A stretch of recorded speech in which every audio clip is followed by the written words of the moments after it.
జూబ్లీహిల్స్ ఉప ఎన్నికల్లో కాంగ్రెస్ పార్టీ ఘన విజయం సాధించింది.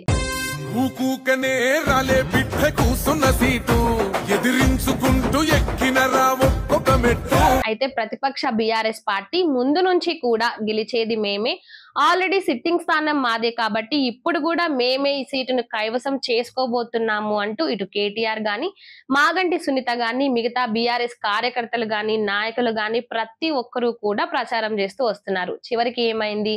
బీఆర్ఎస్ పార్టీ ఓడిపోయింది, కాంగ్రెస్ పార్టీ గెలిచింది.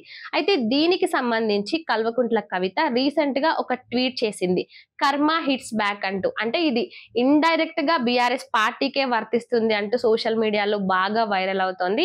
ఇక కల్వకుంట్ల కవిత కూడా రీసెంట్ గా మాట్లాడుతూ బీఆర్ఎస్ పార్టీ ఓడిపోవడానికి ముఖ్య కారకులు ఎవరైనా ఉన్నారా అంటే అది హరీష్ రావు అనే చెప్తుంది.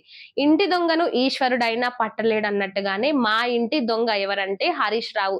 హరీష్ రావు వల్లనే బీఆర్ఎస్ పార్టీ జూబ్లీహిల్స్ ఉప ఎన్నికల్లో గెలవలేకపోయింది.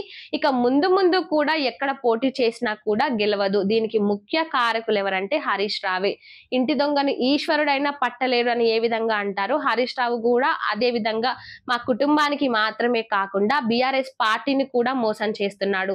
ముందు నుంచి బీఆర్ఎస్ పార్టీ జూబ్లీహిల్స్ ఉప ఎన్నికల్లో గెలుస్తుంది, గెలవబోతుంది. హరీష్ రావు ఎక్కడ ఉన్నా కూడా అక్కడ ఖచ్చితంగా గెలుపు శంఖాలు మోగుతూనే ఉంటాయి, అక్కడ ఖచ్చితంగా ఆ పార్టీ గెలుస్తుంది అని చెప్పుకుంటూ వచ్చారు కదా. మరి చివరికి ఇప్పుడు ఏమైంది అంటే హరీష్ రావు వాళ్ళ తండ్రి చనిపోయినప్పుడు హరీష్ రావు బయటికి రాలేదు, అందుకే ఇప్పుడు బీఆర్ఎస్ పార్టీ ఓడిపోవడానికి కారణం అంటూ ఇప్పుడు బీఆర్ఎస్ కార్యకర్తలు ఫ్లేట్ ఫిరాయిస్తున్నారు. కానీ మరి ముందు నుంచి కూడా హరీష్ రావు జూబ్లీహిల్స్ ఉప ఎన్నికల సమయంలో, ప్రచార సమయంలో కూడా వచ్చి మాట్లాడిన సందర్భాలు ఉన్నాయి. ముందు నుంచి కూడా మాగంటి సునీతకు సపోర్ట్ చేస్తూ మాట్లాడిన సందర్భాలు కూడా ఉన్నాయి. మరి ఇవన్నీ ఇప్పుడు ఎందుకు బీఆర్ఎస్ కార్యకర్తలకు గుర్తు రావట్లేదు? బీఆర్ఎస్ ఎంతసేపు కేటీఆర్, హరీష్ రావు ఇద్దరు కూడా సోషల్ మీడియాలో ప్రచారాలు నడిపించారే తప్ప, సోషల్ మీడియాలో ఉద్యమాలు చేశారే తప్ప నిజానికి గ్రౌండ్ లెవెల్లో ఎవరి దగ్గరికి కూడా వెళ్ళలేదు, ఎవరిని కూడా ఓట్లు అడిగిన సందర్భాలు కూడా లేనే లేవు. ఈ ఓటమికి ముఖ్య కారణం హరీష్ రావే. కేటీఆర్, హరీష్ రావు వీళ్ళిద్దరూ కూడా కృష్ణార్జునం అంటూ సోషల్ మీడియాలో గాని అందరి ముందల్లో ప్రజల ముందు మాట్లాడుతూ ఉంటారు. కానీ నిజానికి వీరిద్దరిలో ఎవరు కృష్ణుడు, ఎవరు అర్జునుడు అనే క్లారిటీ వాళ్ళిద్దరికే లేదు. ముందు మీరు ఒక క్లారిటీకి వచ్చి తర్వాత ప్రజలకి ఒక సందేహం ఇవ్వండి అంటూ. అదే విధంగా కేటీఆర్ ను, హరీష్ రావును నమ్ముకుంటే బీఆర్ఎస్ పార్టీ బతుకు బస్ స్టాండే అంటూ కవిత చెప్పుకొస్తోంది. బీఆర్ఎస్ పార్టీ ఇప్పటి నుంచైనా ఏమైనా కొంచెమైనా ఎదగాలంటే ముందుగా కేటీఆర్, హరీష్ రావు వీళ్ళిద్దరూ సక్రమంగా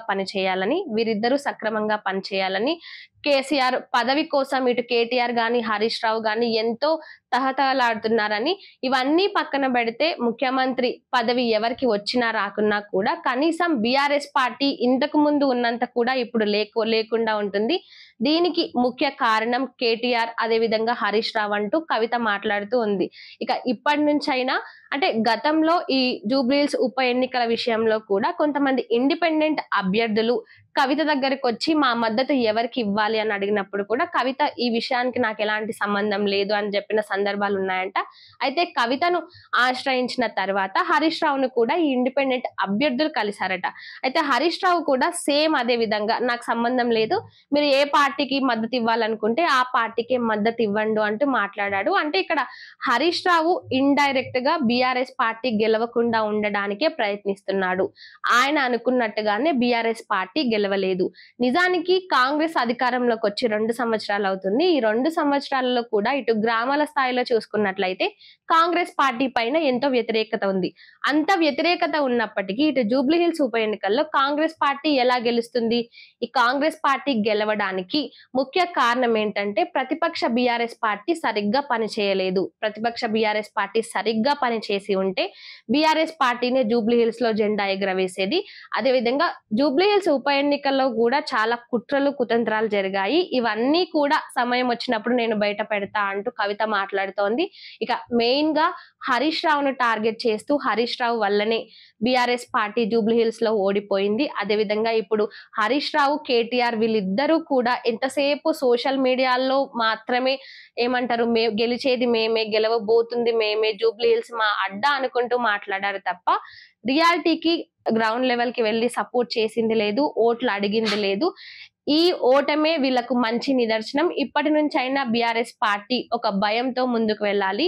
ఇక రాబోయే ఎన్నికల విషయంలో కూడా బీఆర్ఎస్ పార్టీ ముందుండాలంటే కేటీఆర్, హరీష్ రావు వీళ్ళిద్దరూ సక్రమంగా పని చేయాలంటూ కవిత మాట్లాడుతోంది.